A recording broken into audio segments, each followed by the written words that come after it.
చేయాలనుకుంటే దేవుళ్ళు నడిపించవచ్చు, పిచ్చి మాటలు చెప్పాలనుకుంటే పిచ్చి మాటలు చెప్పవచ్చు, హంతకులు చేయాలంటే హంతకులు చేయొచ్చు. నేను సేవకులని అనట్లేదు. ఒక్కడ చేతిలో పెడితే పిల్లల్ని మౌలు చేసే విధానం మనలోనే ఉంటుంది. ఏ విధంగానైనా మౌలు చేయొచ్చు. కానీ సేవకులు అయితే 90% ఏం చేస్తారంటే వాళ్ళలో ఉన్న అభిషేకమే కానీ వాళ్ళలో ఉన్న ప్రార్థనా విధానమే కానీ ఒక పిల్లోడు మన దగ్గరకు వస్తే అలానే చేయాలనుకుంటారు. అంత ఉండకపోయినా కనీసం నాకు దగ్గర కన్నా వస్తే బాగుండు, ఆ వేలోనే ప్రయత్నం చేస్తారు. ఇక్కడ కూడా ఆయన అదే చేశాడు.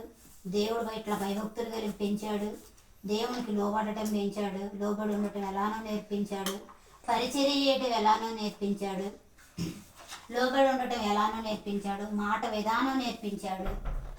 అసలు దేవుడు అంటే ఎవరో తెలియజేశాడు. దేవుడికి మనం ఎందుకు లోబడి ఉండాలో చెప్పాడు. ప్రతిదీ ఆయన ట్రైన్ చేసుకుంటూ వచ్చిండు. కొంతకాలం గడిచినాక అదే బాలుడు ఏం చేస్తుండో ఏలీకి పరిచర్య చేస్తుండో.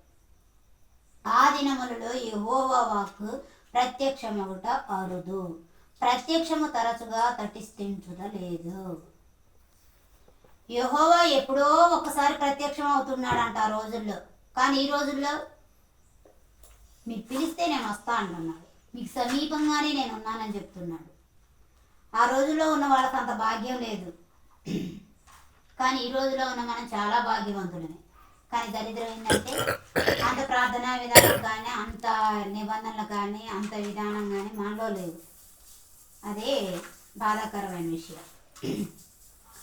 ఆ యెహోవా వాక్కు ప్రత్యక్షమవుట అరుదైన రోజుల్లో, ఎప్పుడో ఒకసారి దేవుడు వచ్చి ప్రత్యక్షమయ్యే రోజుల్లో బాలుడైన సమూయేలు ఏలీకి పరిచర్య చేస్తుంది. ఏం జరిగిన తర్వాత ఆ కాలమందు ఏలీ కన్నులు మందదృష్టి గలవైనందున అతడు